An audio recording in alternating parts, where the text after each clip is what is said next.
What's up, everybody? It's Clueless Vino. I wanted to stop by before today's episode to make a twofold statement.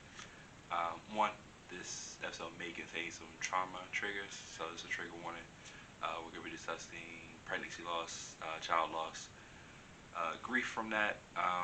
So if it's something that you don't feel comfortable listening to or watching, um, you may want to stay away from it. But the point of this episode is to kind of destigmatize pregnancy loss, to let you know that one, it does happen, and it's something that's happened and it's real, but also that it's okay, man. And it's something that I'm trying to let people know that you don't have to be afraid to talk about it, and don't internalize it.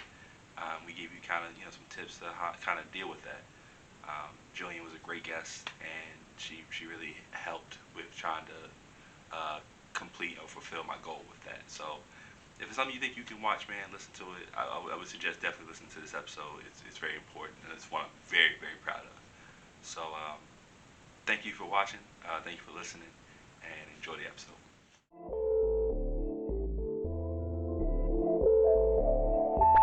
Who is this samurai?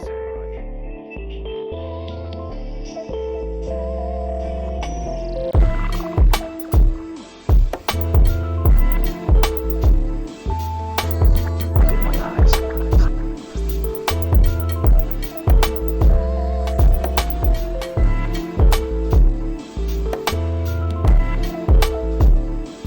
Whatever happens, it happens.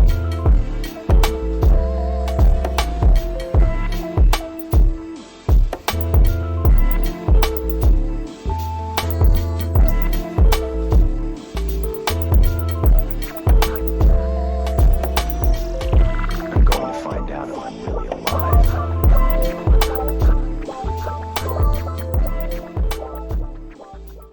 Welcome everybody to Clueless Vino. This year's or this season's tagline is: "We use wine as a conversation, a vehicle for conversation, and it's the only time you can drink and drive." With me today is Jillian Carpenter. How you doing, man? Hi, good. Good to see you. Yeah, man. It's been a while. It's been a long time, actually. Yeah, very long time. Yeah. For those who don't know, me and Jillian went to the same college, Randolph Bank College. We both played basketball. hmm Um, and we had like some interactions like with team functions and like maybe at a party or so. But yeah, Yeah, I can't even remember the last time I've seen you. probably at some type of function like homecoming or something, but Probably. it's been I think 10 years since I graduated. Ooh, don't say that. I'm Don't, old. don't, don't say that. Because that my bones started hurting as soon as you said Yeah. it. It ages us. Yeah, very much so. Um, I like to give the guests a little time to to tell the people about yourself. So take the floor. Okay, what do you want to know? Anything, any little quick blurb you can give about yourself. All right, well, I'll just tell you. So, yes, I went to Randolph-Macon College and I graduated in 2012. Right after that, I went to graduate school at VCU to get my master's in social work. And after I graduated from there, I did all different types of jobs with mental health and program management, program development for middle school and high school student athletes. And then I eventually got a job at VCU in the School of Social Work, and I've been there since 2016. I started out as an advisor and then moved over into a faculty position. So I currently teach students as they complete their field placements in social work, getting them prepared to do this work. And I am also on the board of directors of Full Circle Grief Center, which I got connected with in 2017. I'm sure we'll get into that, but that's just a little bit about me, my professional life. In my personal life, I'm married to Adam, who we went to college together. We started dating in 2009, and we've been married for 5 years. And we have a little boy named Lincoln, and he is 2.5. Nice, man. So tell Yeah. me, what made you want to get into social work? Like, was that a thing growing up that you wanted to do, or was that something later Yeah. in college? Yeah. I was a psychology major in undergrad, and I didn't really know what I wanted to do. I thought I wanted to do therapy. And then I did an internship through the psychology department with VCU Health in the pediatric oncology unit, and I really liked that. And I really liked it because we also adopted Reese Clower onto our basketball team, who was a 6-year-old at the time with brain cancer, and she was going through treatment. And she has since graduated high school, and it's just crazy to see all that. Yeah. That's great. I remember that. Yeah, she was so little. We had like a princess tea party when we were all in college and playing basketball, and they would come to all of our games and all of that. And I just felt really connected to her and her story. And so I was like, maybe social work is what I want to do, so that I can do some type of work with parents and supporting them. And I loved what the social workers were doing in the hospital. So it kind of got me interested in doing that. And VCU has a great program. So that's awesome. I wanted to stay in Richmond. That's awesome. Yeah. I think that's important. I think that what you do is, I think we need more of it, just especially with like, as we're talking more about mental health and like different type of anxieties and stresses that people have, especially like children, right? Because they don't always have the emotional tools to handle with some of the things that they deal with, right? Right. And it's people like you that give them the tools or can help guide them to positive reinforcements and positive ways to deal with grief or like the emotions that they're feeling. I just wanted to say thank you for that, because I think that's yeah, I love it. Yeah. It wouldn't be Clueless if we didn't have some wine. So before we get into the topic of the day, we're gonna pour us a glass of, and I'm gonna hope that I'm saying this right, Lavelle Herm. Lavelle. You don't speak French? I took 3 years of that, and nope. Once I got the credit, I was like, "Yep, don't need this no more." Yeah.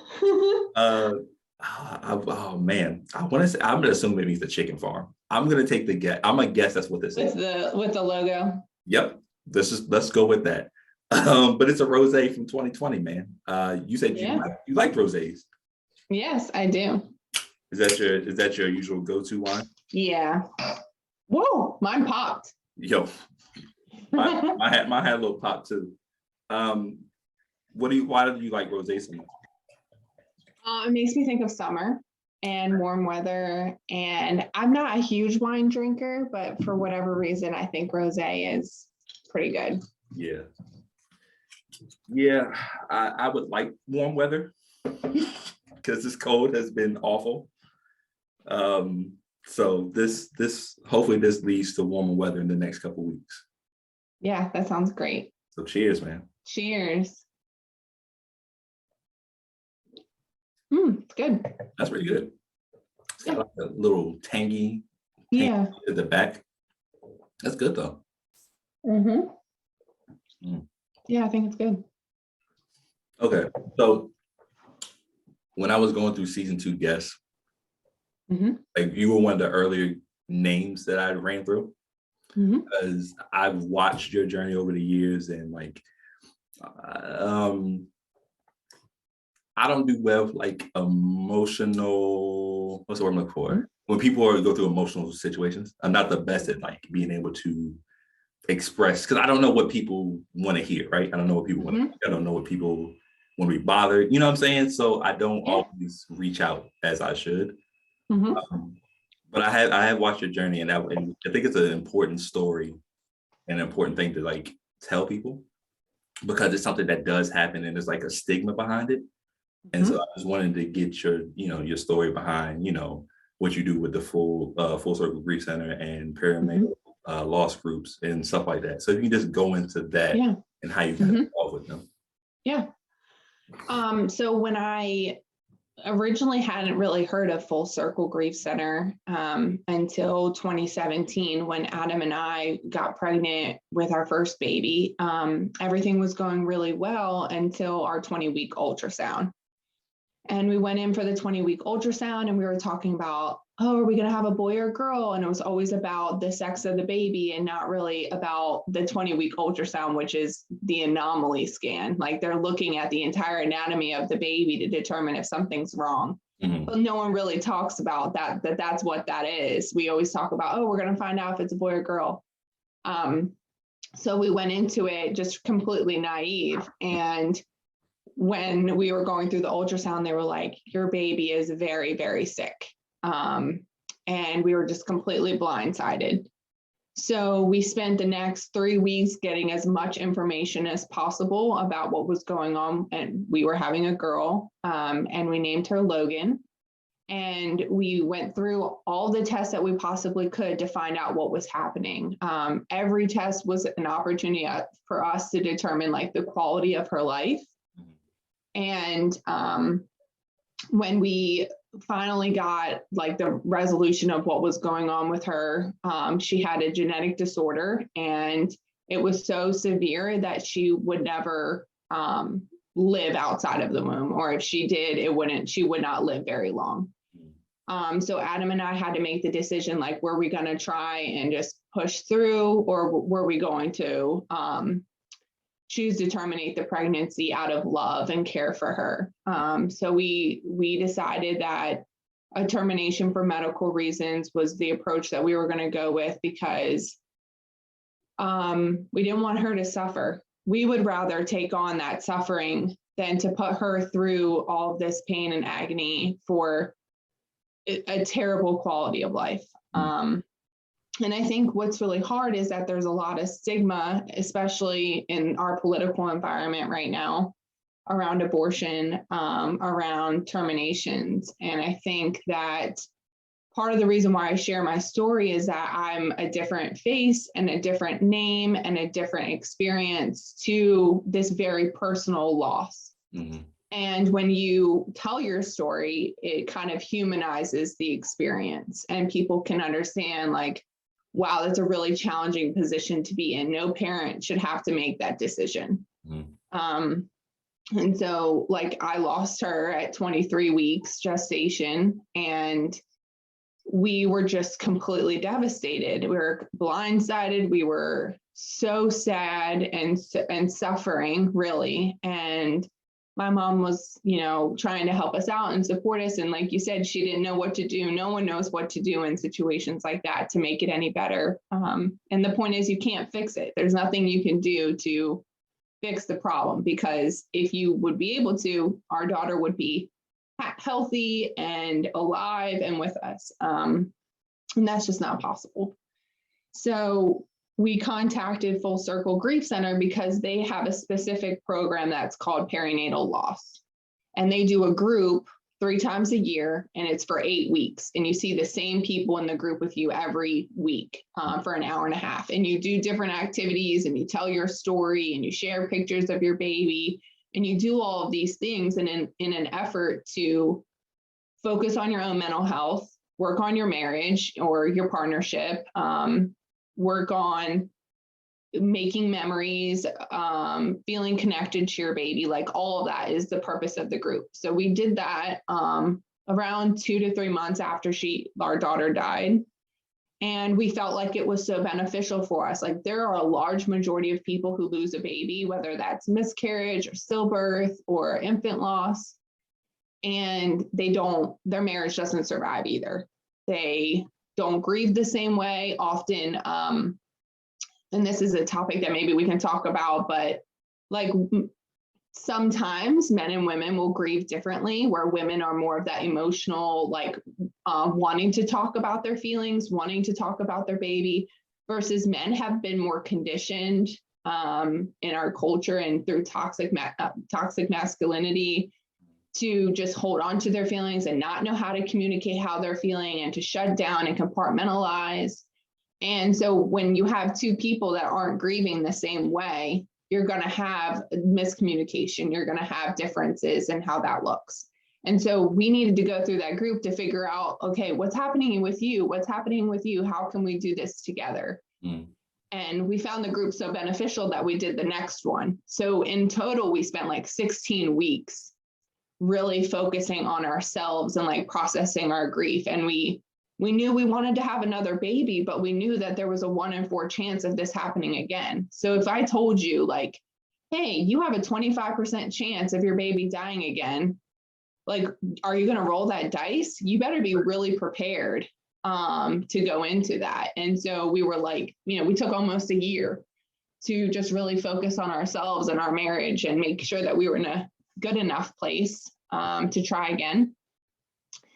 And we tried again, and we ended up having our healthy little boy, which has been really wonderful and super complex and difficult at the same time. Like parenting after a loss like that is also very challenging. So that's how I got connected with Full Circle. I started as a group participant. I started as a client, and then they were like, hey, what do you think about being on the board now that you've like gone through our groups and now that you've had some time to process? So I joined the board in 2018, and my focus has really been on like the services that they provide. How can we make it more accessible? How can we make the groups more equitable? How are we making sure that they're culturally sensitive? Because grief can look very different based on your religion or your cultural background. Our groups are free because we want it to be accessible to people. We don't want to say, oh, you can't afford this group, we can't help you. Right. So instead it's free. And then we added in the individual counseling piece, which we take different health insurances to support people who want that one-on-one instead of the group space. And now that I've had some time to be on the board and kind of go through my own like grief journey, and which is every day, it never ends, because my love for my daughter will never end. And now I'm facilitating the group. So we had a fall group where we had about 10 to 12 participants, and now I'm in the middle of facilitating my second group with 9 individuals. So, and some of them are partners and, married. Yeah. So you said a lot there. And I think there's certain pieces I want to pick into. Yeah. I think the first one for me is the stigma, right? Mm-hmm. And it's, I guess part A is, why is there such a stigma with one talking about, Mm-hmm.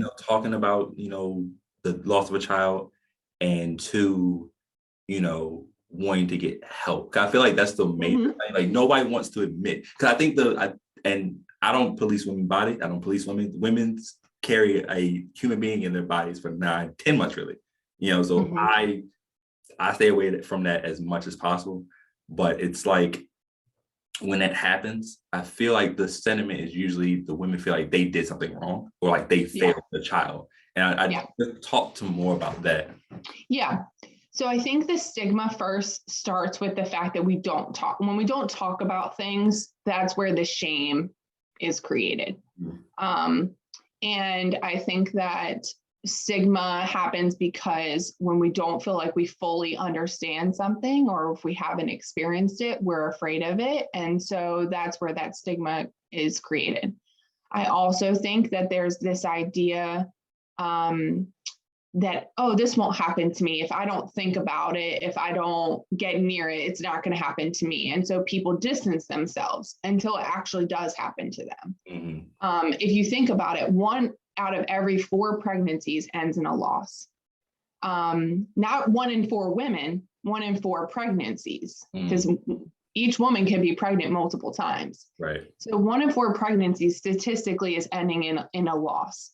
And we're not talking about it because often, the majority of the time, it happens earlier on in the pregnancy where people haven't, announced on Facebook, or they haven't shared with their family. They're waiting for that first trimester to be done, which, yes, statistically, the chances of miscarrying after the first trimester goes down, but it doesn't erase the possibility of your baby dying. But we feel this false sense of security that, that we can control things.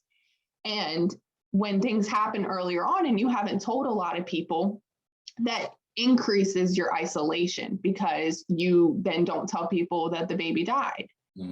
I think also the stigma is because it is an out of order death, right? So like when your grandparent dies, you're like, okay, like I know what to do for my friend. Their grandparent died. Their grandparent was 80 and they lived a long, healthy life. And I know to send a sympathy card. I know to show up at the funeral. Like, I know I can drop off some Chipotle or send a casserole. Like, I know these are some things that I can do. Yeah. But when a baby dies, that's not how life is supposed to work. Our assumption of the world is that we grow old and we live happy, healthy lives, and then we die. But when a baby dies, it just challenges and shakes up our entire assumptive world. And we don't know what to do with that. We don't know how to process that grief. We don't know how to show up for each other. And so therein lies where the stigma is, because I don't know what to do with that. I don't know how to help with that. And I think that we also assume that women have a responsibility to keep their baby alive. And so much of it is beyond their control, that there is some level of stigma of, oh, did she, drink while she was pregnant? Or did she do this? Or did she do that? And it's so beyond that medically, that I think people just try to simplify it so that it can make sense in their mind, so that they can blame something for a child loss that doesn't make sense. You know what I mean? So something has to take the blame. And oftentimes that is the person carrying the pregnancy. Which is unfair, because it's I think as humans, we thrive on being able to control things. I know I do. I know I like to be able to say that if something goes wrong, it was because of me. I was the reason for whatever happened or whatever. So when something like this happens, it's hard to, it's hard to make sense of a death like that, right? And you said something interesting, and it's that we look to that first trimester as okay, we're cool. Me and Anna are having another child or whatever. And so when we first found out, she was like, oh, can we tell? I was like, for me, I didn't want to get excited, right? Because I've seen so many of my friends very recently have miscarriages and lose babies like multiple times or whatever, or just hard to get pregnant. And so for me, I'm like, all right, if I can just get to this first trimester, then fine, it's cool. But you don't like you said, you don't think there's still a chance that later on it can still happen. Yeah. And to your point, we don't get to control it and we don't know. And so my thought process is, you think that you might get your hopes up, but you will get, your hopes are up. It doesn't, the minute you find out, for those that have a wanted pregnancy, that want to have a baby, the minute that they find out, your hopes are up. And it doesn't matter how far along you are, you love that baby. And when they're no longer here, you're going to be sad. You're going to be devastated over it. Yeah. And so my point is that I come from the perspective of that you should celebrate and love that baby for every hour and day that you have with them. And so if it feels right for you to tell people at 6 weeks, as soon as you find out, then you do what feels right for you. And if you know that if something happens and you want these certain people in your life to know about it, and you want them to be able to support you, then tell them. Don't feel like you have to wait to a certain period of time before you can announce it or before you tell people. I think it's really just a personal decision, but our culture has created this concept of when should you announce? When should you tell people? And I'm trying to say, you should communicate about your feelings and what is important to you and what support you need immediately, as soon as you feel like you need it, because there's no rule book on this, it's just so much out of our control. You have to do what feels right for you. Yeah. And so after your tragedy, what was it about the groups that really helped you? What did they teach you? What were some of the steps that they told you to take to, help? Yeah. And I think back to your question about why do people not seek mental health support? I think it's because we don't talk enough about how the mental health support can be helpful. I think it's partly because we don't want to admit to ourselves that we could use additional support. I think we try and push through on our own, and that we're scared to be vulnerable. The people in my group always say, this is the hardest thing I do all week is come to this group, but it is the best thing that I do in the week. Yeah. Because I have to be, and that was for me, it required me to be vulnerable and to say, to think about my daughter, to write out her name, to show pictures of her handprints and footprints, to do all these things where during the week, I would just try and push through. I would, try and go, I went back to work a week after she died. And that was just such a terrible decision. I needed more time for myself, but we live in this culture of you just got to get things done. You just got to pick yourself up. Mm-hmm. Instead, it was no, I'm not okay. I need to go to this group. And we did different activities where we talked about the blame and the shame and the coulda, woulda, shouldas, and the way that people were treating us in our life, how people showed up while other people didn't show up for us because they were just paralyzed by fear of making a mistake or saying the wrong thing. What you were saying about not knowing what to say when something like this happens, that is huge. So many people struggle with that. And so it was learning how to figure out what I needed from people and how to communicate that to others so that they could then support me. And the group was also beneficial because I had never met someone that lost a baby, this far along. I had known people that had miscarriages, but I didn't know someone that lost a baby after 20 weeks. And so I was in a room full of people who had a similar loss, but a different loss. And I just felt seen and acknowledged and heard. And that there's just so much healing that happens when you feel like you're connected to other people. So, and we did different activities. We would listen to certain songs. We would do memorial projects, all different types of things. I like that. I think too, just being around like-minded people really helps because I know I know people go to therapists or they go to doctors or whatever, and they can tell you and grieve with you, but it's better when you're able to experience with someone who also had that type of experience. Yes. And so you can go to this person hey, what did you do? And you get different types of pieces of different stuff from different people. Yeah, and you can hear how they're coping. And it's kind of with any new experience, it's like clothing, you have to try it on. You don't know if it's going to fit until you try it on. And so for me, some people would be yeah, I really picked up exercising. And I'm maybe I should get back into that. Or some people are I've been reading this book and it's been really helpful. And then so I would grab that book and I'm wow, this is really transformative. I really enjoy this book. So you're right. You pick up different pieces from people. So you also talked about how the grieving process is different for a lot of different people. And I want to start with just not couples, not marriages, but just different people.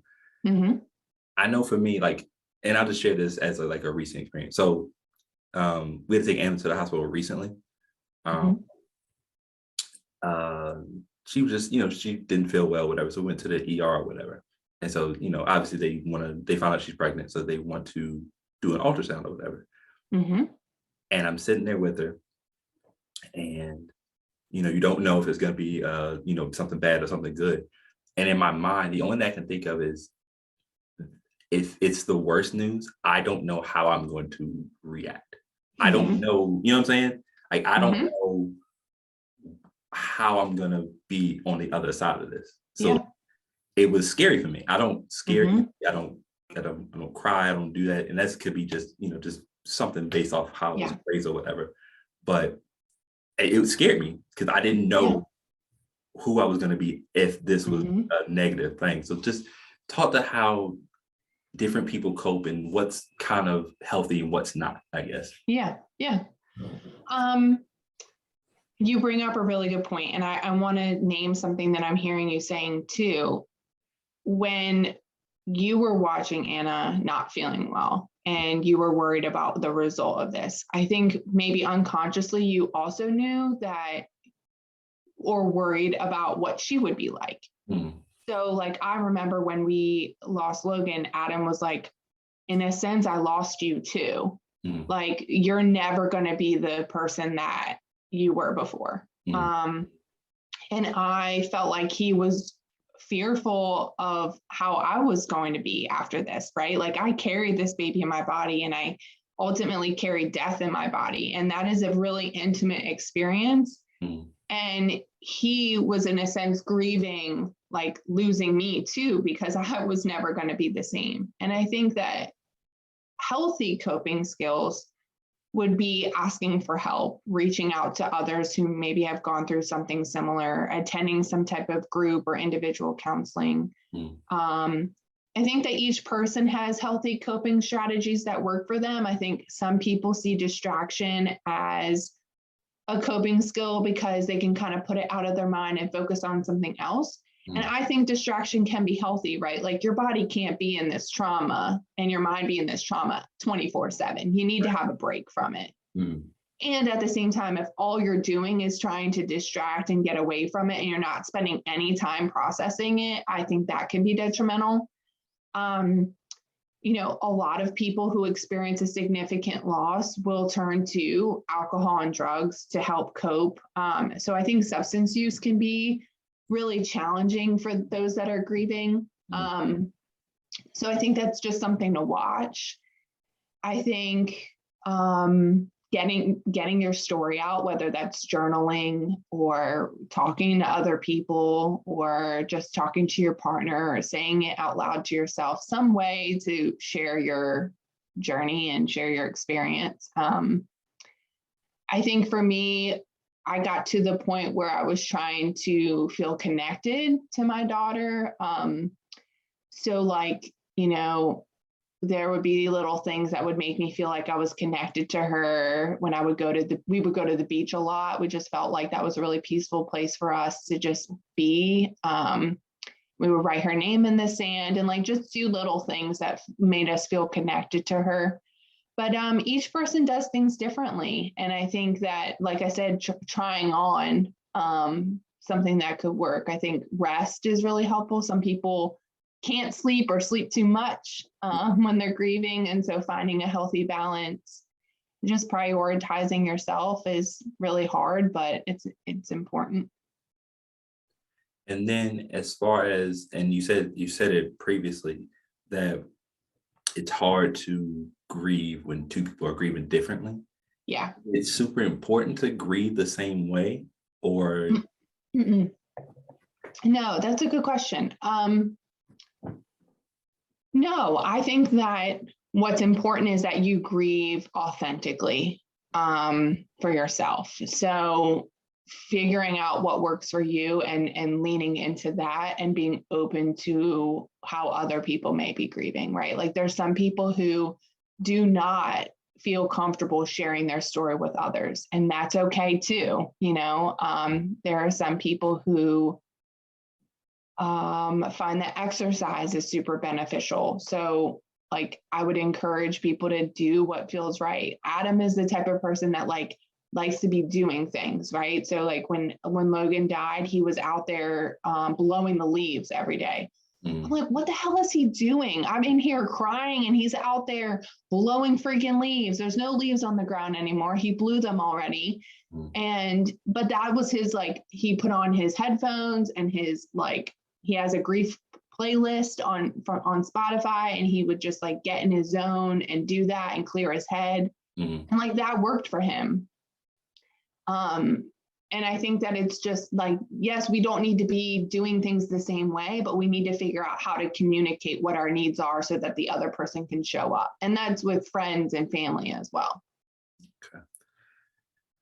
And I think what's important too is, or trying to figure out is how, because I know it's important to keep people involved in that situation, but when is it, I guess it's different for other people. Like, when do you start inviting people in for, you know, because I feel like for me, I feel like you would put a box around yourself because you don't want to be involved in the outside world or want to have to deal. You don't want to repeat the story over and over, because that would be my fear, is having to tell so many people, especially if, let's say you post it on, you know, you post the announcement on Facebook and, you know, most people see it, but then someone else didn't. So then you see that person out and then they ask about it.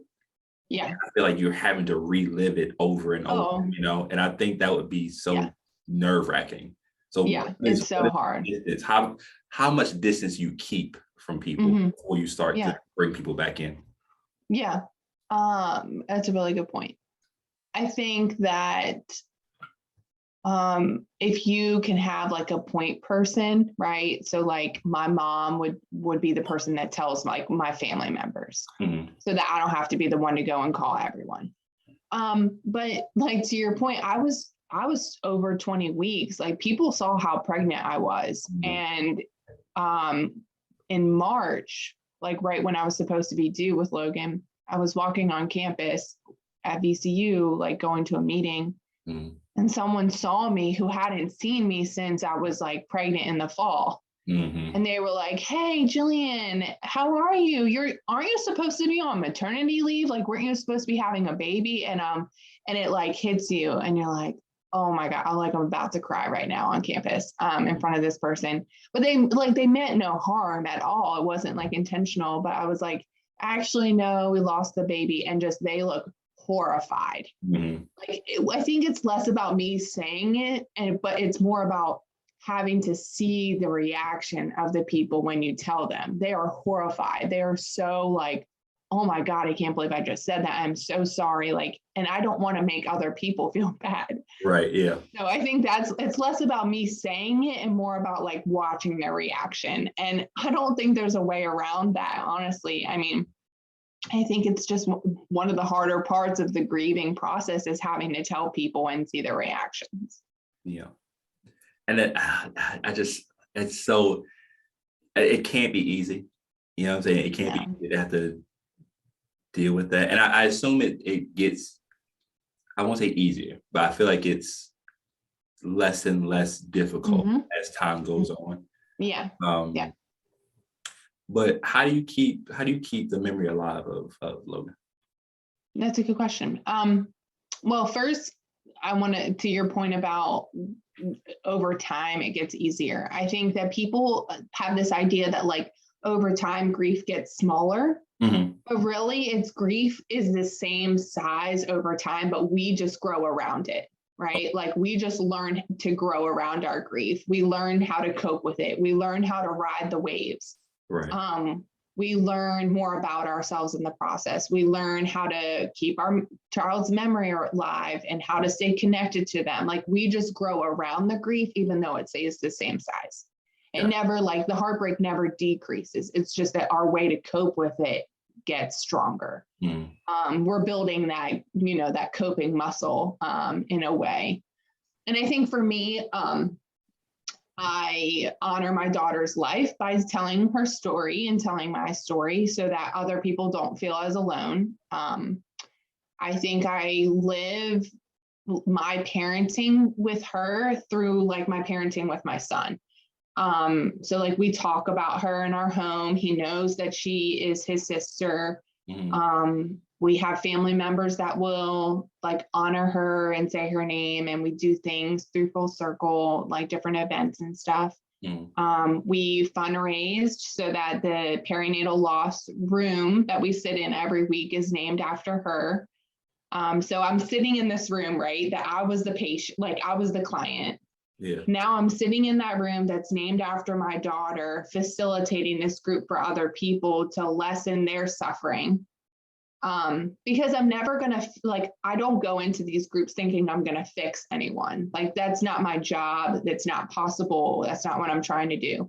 What I'm trying to do is create a space where people, like, where the suffering can decrease and the way that the healthy coping and the love increases in a way where they can carry their grief differently.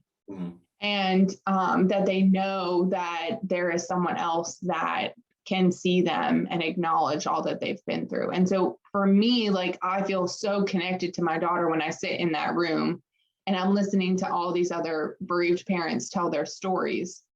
And I get to it's a privilege and an honor to hear about their babies that have died and to witness their grieving process. And I think that's where I feel most connected to her, is like through that work, if that makes sense.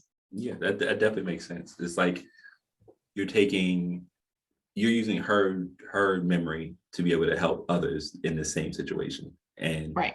What better way to, honor her memory than to do that, you know what I mean? So again, it's very important work, and I love what you do. what would you say? One of the things that I learned as I got older, Mhm. and it's something that people do, people do, especially after people get married. The first question they always ask people, when are you gonna have When children? you having baby? Yeah, Right. I know. Stop doing that, people. Wow, oh my God. It's something that you like, people don't think, right? They think it's an honest question, like, oh, everybody wants kids, or Mhm. but the one thing they don't ask is, have they already been trying? Right. Right? Or, what I'm saying, they don't know if they can't, they don't know if they Right. have, but lost what's lost. So what would you say to those people who do that? And what would you say to hopefully get them to stop? Yeah. Unfortunately, I think that some people are not going to stop asking that question until it personally impacts them or someone really close to them. I will say that I have been trying to talk to people about, please stop asking if someone's pregnant or when they're going to have children. Mm-hmm. Also, I think that there are things that we can say, like, instead of, hey, do you have kids? Like when you're in a conversation, right? Like you're meeting people, you're at work, like, hey, do you have kids? Instead, I'd love to hear more about your family if you would want to share that with me. And then it leaves it kind of open to like how people want to interpret it or what they want to say. I think one thing that like really irks me is like I'll be someplace and someone will be like, oh, do you have any kids? And I'm like, frick, I don't know how to answer this. Yeah. Do I go ahead and say, like, do I acknowledge my daughter? I used to feel really guilty about just saying, oh no, I don't have any children, or oh, I just have this, I just have my son. Yeah. But then people will pry even more and they'll be like, oh, so do you want to have, like, are you going to have another kid? Like, Right. Are you going to have another baby? And they're like, oh, he can't be an only child. And they just like go into it and like kind of guilt me. And I'm like, listen, you do not know what you're talking about here. Like you're stepping into this like really messy area. And right. I think it's just kind of, there are boundaries around this conversation. And I think until someone feels comfortable sharing with you, that you don't push it. So like with you, for example, I might be like, hey, we've had the conversations before about our families. Like if there's ever something that you want to talk about or you want to share more about your family with me, I'd be happy to listen. But like not in a way that like, so do you think you and Anna are going to have more kids? Yeah. Like, I just don't think that like, we don't have that like rapport yet to be able to ask those questions. Like if I knew you well enough, I'd probably know the answer to that without you having to ask you directly, Right. Right. Yeah, that's the one thing. 'Cause it's just, I feel like it's a learned habit or behavior. Yes. I don't like to put it this way, but like I hope that it dies off as other people die off. Yeah. Because that's an older generation type of thing. It's like they feel like you get married, you're supposed to have kids, but not everybody wants to have kids. Not everybody has the easy route to having kids. So I just think I want people to stop doing that. I've seen too many people have to answer to that question, and I know their stories. I know their backstory. I know that what they've been through, and sometimes I want to punch people because I'm just like relax. And I've stepped in a couple of times, like, listen, this isn't that's not the question to ask. Right. I just hope that. Yeah, that's how you support people though, like so that they don't have to be the ones. Mm-hmm. It's nice when other people like you, when you notice that and you step in, because I think that's one way to show up is to be like, oh, like, and not even need to be confrontational either, or to like stop the conversation, but to like pull them from it. You know what I mean? Yeah. I think that can be really helpful. Yeah. So tell us more about, I think you're having a winter PLG. Yeah, right now we're in the middle of it. Okay. Yeah, we're on about to be week 6 on Monday night. Okay. You're doing another one later in the year? They have a spring one coming up. I have not decided if I'm going to facilitate that just yet. I think I might need a break. Okay. We'll see. Okay. I mean, I can imagine it's heavy, just because you're hearing a bunch of stories, and I feel it floods the memory often. But just tell people like kind of what's going on as you're doing these PLGs, like what you've been facilitating for these families. Yeah. So we start out with like the first week is about sharing our stories. And then we move into like learning about our feelings. So we'll do like different activities related to that. You'd be surprised how our culture is like so limited in how we're able to describe how we're feeling. And I really teach them about this concept of like that feelings aren't good or bad, but they're more neutral and they're there to tell us something about ourselves, right? Like we see anger, for example, as like a negative emotion, right? That it's okay for men to be angry, but not women. Right. But instead I'm like, let's look at it as like neutral. And what is this feeling, this anger telling you about your experience, or a note of like, where are you feeling it in your body? And I think I'm trying to get them to learn, like, where does this show up? So more so not looking at the reaction, but what's the reaction telling you? Yes. Yeah. How can we use our feelings as information about what we need in that moment, right? So like when you were talking about your fear related to, like, you were able to identify that and name that it was fear that you were going through, like when you were supporting Anna. Okay, so what would be then, my question in the group would be like, what then do you need to feel supported in this fear that you're experiencing? Like, do you need to say it out loud to your partner? Do you need to like just notice it in your body and take a deep breath? Like, what is it that you need it's not going to take that fear away, but it's telling you something. You're feeling the butterflies in your stomach, or your chest feels tighter, or you can't take a deep breath. Like, where is that fear showing up for you? And I think that's part of like learning about yourself through this process, is to be able to identify your feelings and where you're feeling it in your body. So we do stuff like that. We do different activities where like I ask them to finish this sentence. It's like, I wish the world knew ... and like just have them journal what they wish people knew about grief or their baby or whatever it is. I had them read an article about like the woulda, coulda, shouldas and blaming and feeling guilty, right? Like, yes, rationally, we know that we did everything that we possibly could and that it wasn't our fault.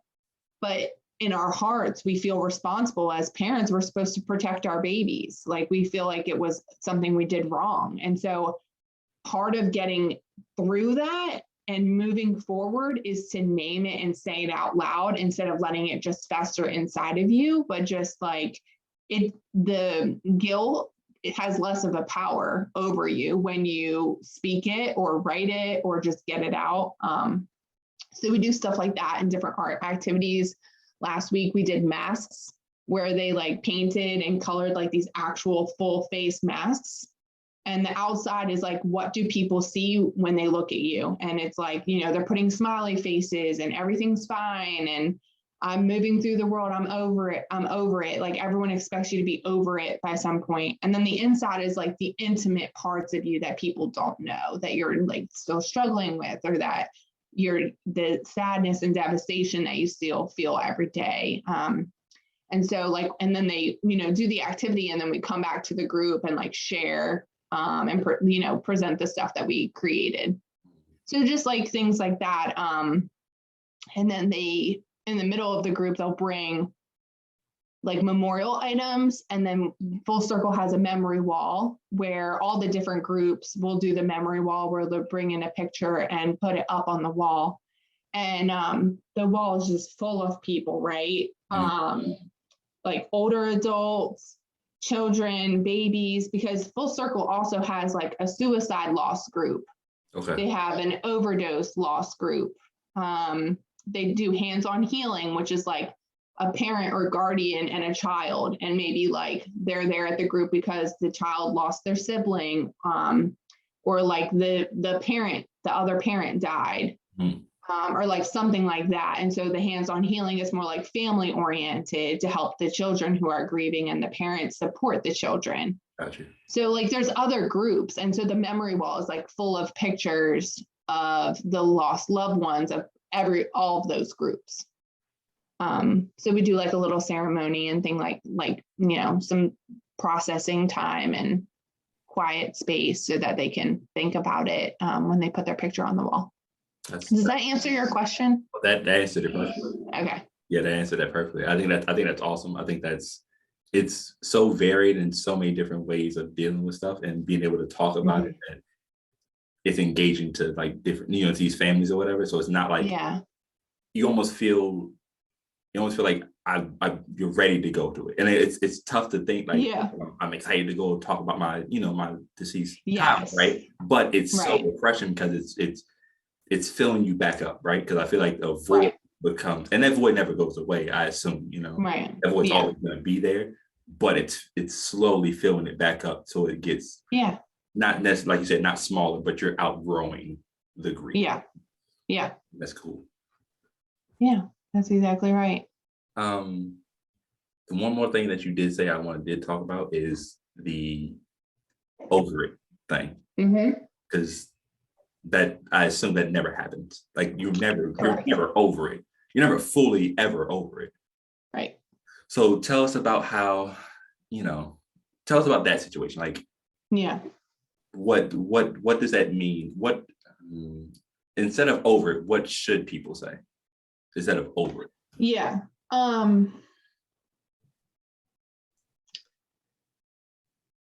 I think that it would be helpful if people sat with imagining, right? A lot of people say, I can't imagine what you're going through. And I would say, like, take a step back and try to imagine what that would be like.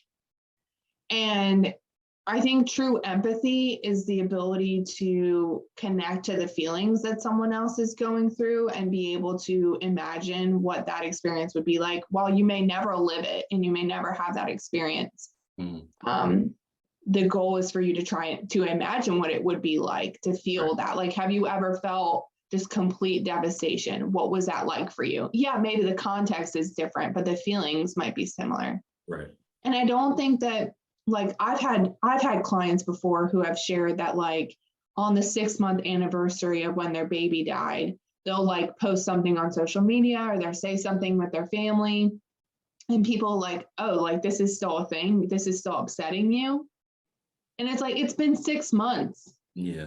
You know what I mean? Like, there are people who are on their deathbeds in their 80s, 90s, talking about their baby that was stillborn.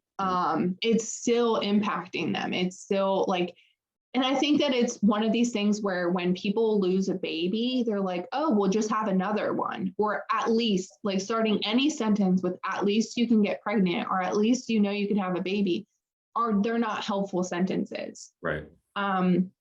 Because, like, if your mom died, would I be like, hey, just go get another mom, just have another mom? No, you would never say that to someone, but people say to, I've heard it like, oh, well, at least you can have, like, at least you can get pregnant. And I'm like, that is not helpful at all. So I think to be helpful, it's to say things like, I can imagine this is a really difficult time for you, or I don't know it's okay to say, I don't know what to say, but just know I'm thinking of you. Or I think it can be helpful to say something like, what do you need in this moment? Is there something that I can do to help? I don't think that it's helpful to say something like, if there's anything I can do, let me know. Like, a grieving person is not going to let you know. Right. They're just not. So I would say, like, depending on your relationship level with the person, you could say something like, if you're really close with them, you could say, hey, I'm going to pick up food for you from Chipotle or Panera. What order do you want? I'll drop it off at your doorstep. You don't need to open the door. We don't need to talk. I'm just going to drop it off. Yeah.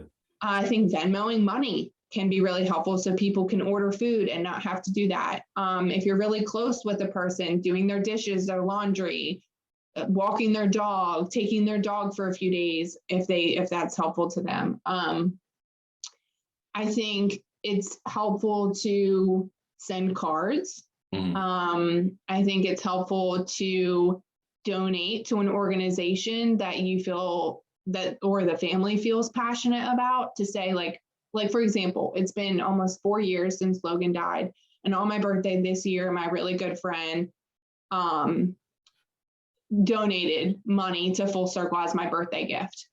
Like, that means something to me. That tells me that she's thinking about my daughter, that she's thinking about me, and that she cares about the services that are offered. Like, that is something that you can do. And if you don't feel like you have the money to just donate or do things like that, like, you can show up in other ways. If you see a beautiful sunset, take a picture of the sunset and send it to them and was like, this made me think of you. Or like, if you see a cardinal or a blue jay or just something beautiful in nature, that you could be like, this made me think of you. And I carved, whatever your child's name in the sand, or I don't know, just like little things to show that you're thinking of that person. It doesn't have to be like, you're doing too much. It's just something little. Just to show that, that you care. Yeah. That's good, man. I like that.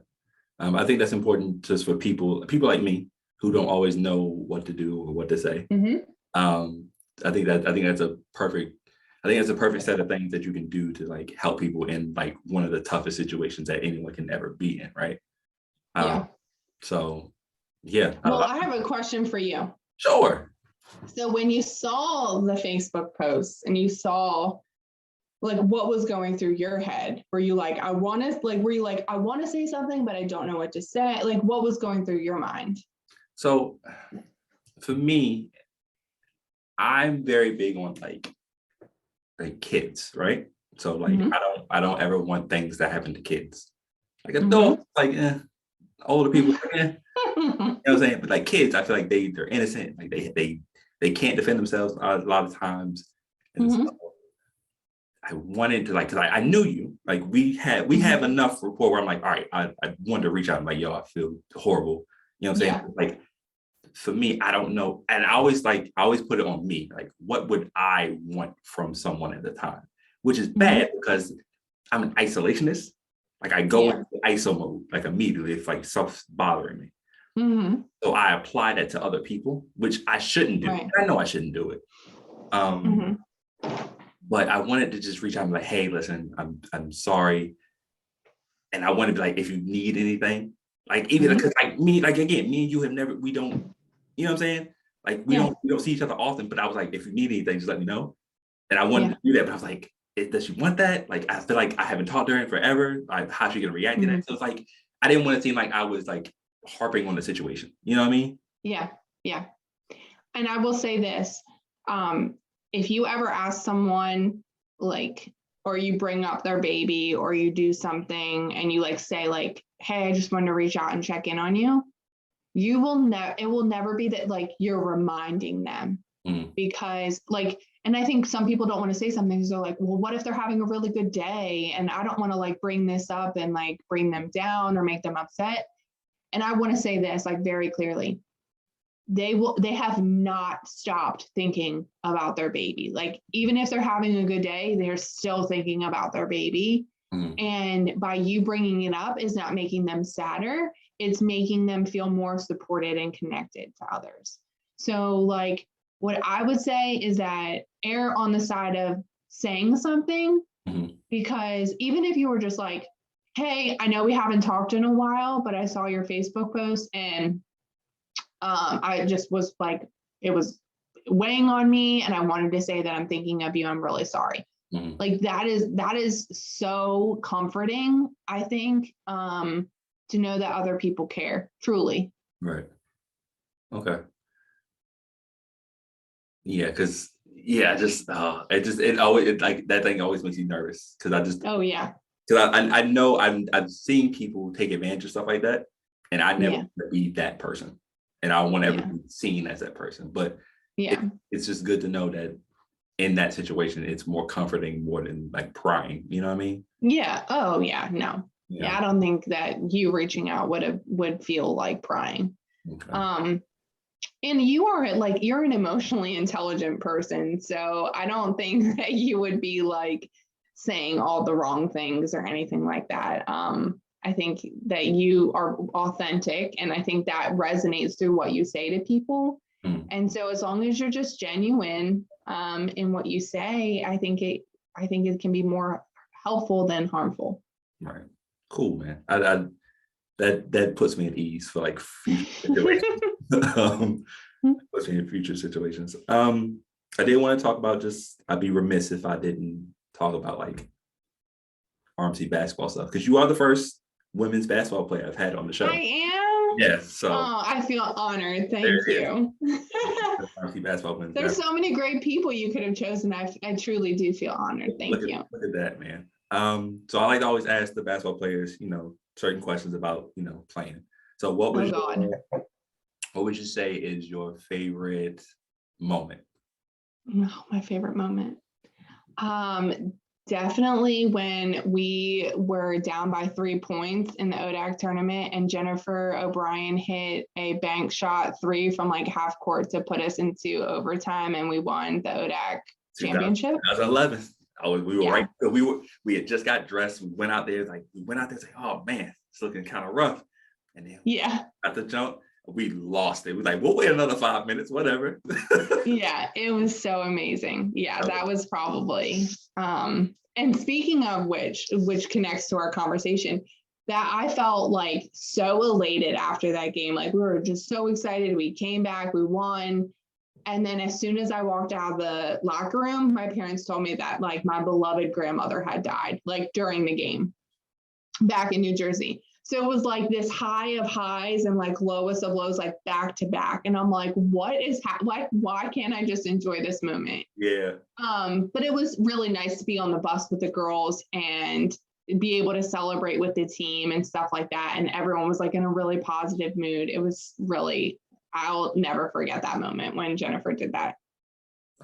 Oh, because I remember we just all sort of like, you do that lean when like a shot goes up. Yeah, just waiting to see it bank in. Yeah, because that was Roanoke, right? I think so. Yeah, because they had a good team. I think they had Nikki Moats at the time. Yeah, they had like really tall post players. I remember. Yeah. Oh man, that was a fun game. I remember that. Because we both won that year. It was so dope. And I feel like this year, say it's the same thing. Both of them are in the ODAC. And they're, I'm hoping they both can pull it out, man. I think they will. Oh yeah, for sure. Give me a Coach LaHaye moment, man, because she's she's in the Hall of Fame now. She retired, man. I will say that one thing that's really special about Coach LaHaye is that every year on our birthdays, she sends a happy birthday card in the mail. That's awesome. Even like all these years later, like I just got one. My birthday was on the 12th and she sent a birthday card. And that I feel like that's so sweet. That's just like who she is. Like she really remembers like small moments and things like that.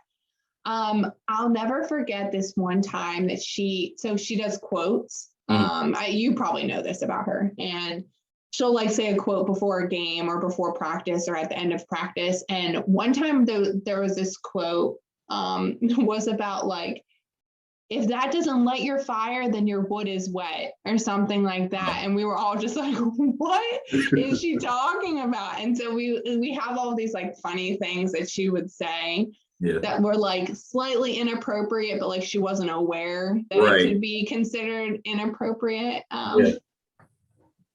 Yes. And there's just so many funny things that she would do. And we would do like, did you hear that we did milkshake shots? Oh yeah, the infamous milkshake shot. Yes. So that was a really fun thing that she like let us do. And she would like actually follow through with getting us the milkshakes.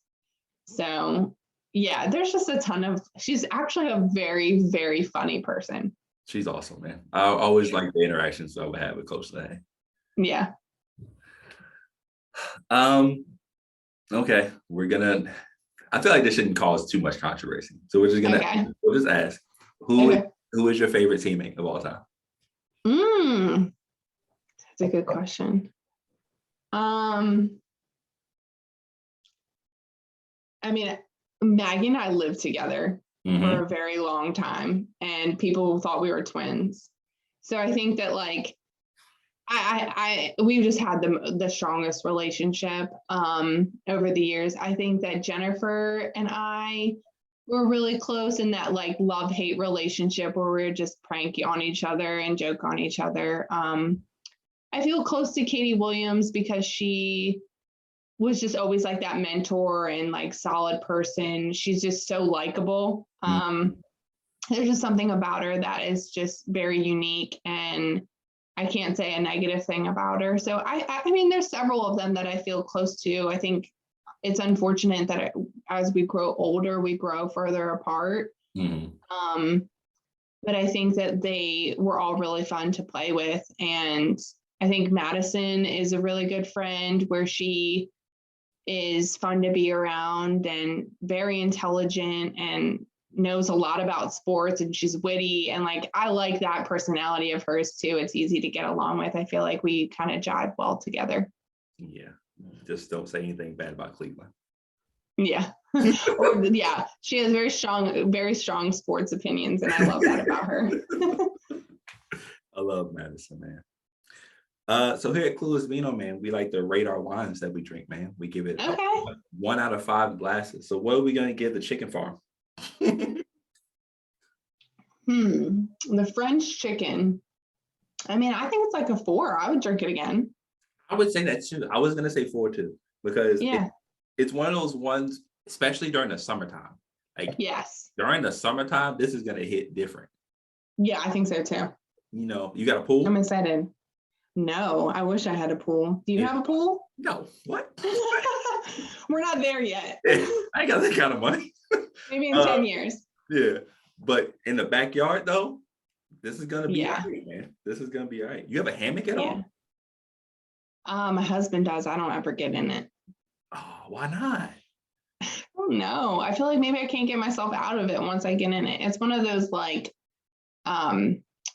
cocoon ones. Oh, you know what I'm talking about? I'd be afraid I would have a hammock. Anna has a hammock. She asked for one. I was about to say you might have like an extra long one. We might as well put a bed out there. But I want to thank you for coming on, man. Again, like I said, season 2, I was running through guests. You were nearly at the top of the list because that's awesome. I thought what you did, you know, what you stood for was important. I think it was an important message to get out. I think a lot of people needed to hear it. So I want to erase the stigma that, you know, we shouldn't talk about these things, because you should keep the memory of the baby alive. You should keep, you should treasure those moments, and then just try to, you know, it's good to have someone that's done it, that's been through it, you know, and just, you know, they can share their experience with you. So I wanted you on that way people could hear your story and, you know, maybe not feel like, you know, someone's with them, like they're hurt. You know what I mean? I also, you know, I want to donate to the Full Circle Grief Center. I'm going to go ahead and do that now. You're so sweet. So wanted to make sure I do that. And I always let the guests say anything, you know, last closing remarks, anything you want to say to the people. The floor is yours, man. Yeah, I think the last thing that I would say is that it's never too late to reach out. If maybe you missed your opportunity when you first heard that something happened, I think it's never too late to just text someone randomly and say, or, you know, message them on, you know, DM them or something and be like, hey, I heard something, I heard this podcast, or I was thinking about you, and I just wanted to say that I'm really sorry for your loss. And that it's always better to show up than to take a step back and not say anything at all. And so that's what I would just say is put yourself out there, be vulnerable too. And that I think that we can create a community of care by just reaching out and having conversations like this, because it is something that all of us will somehow be touched by grief in one way or another. And I think if we talk about it more, we can support each other better. And then we all benefit from that. That's perfect. I couldn't have said that better myself. Be sure to donate to the Full Circle Grief Center. I think your link is in your bio. Yeah, yeah. And then also just going on to their website too to see if any of their services feel like a good fit for, the people listening. If they need additional support. Yeah. Feel free to visit that. Make sure you like, share, and subscribe. Includes, podcasts, rated on your favorite streaming service. Be sure to look out for the YouTube that's coming out. Be sure to check it out. Come talk to me if you want to be on the show. Hit me up. I'm usually saying yes to everybody. But most importantly, don't forget to drink up. I drank all of mine. I got the juice, don't need no proof. 100 like the rum I drink that got me over you. And all your nonsense we all subject to. I found my lane and mind my business like I'm supposed to do. Let's have a toast for all the obstacles that got us here. I put my glass up in the air to stimulate the cheers. Not because we made it, but because we making it. I savor the moment, the bouquet forever, evident. Yeah. In my realm, I watch the times go by. I got the world in my hands, but I can't tame the sky. Dare I try, I might lose my mind. But it'll be all good after I'm done sipping this wine. Gather around people, it's about that time.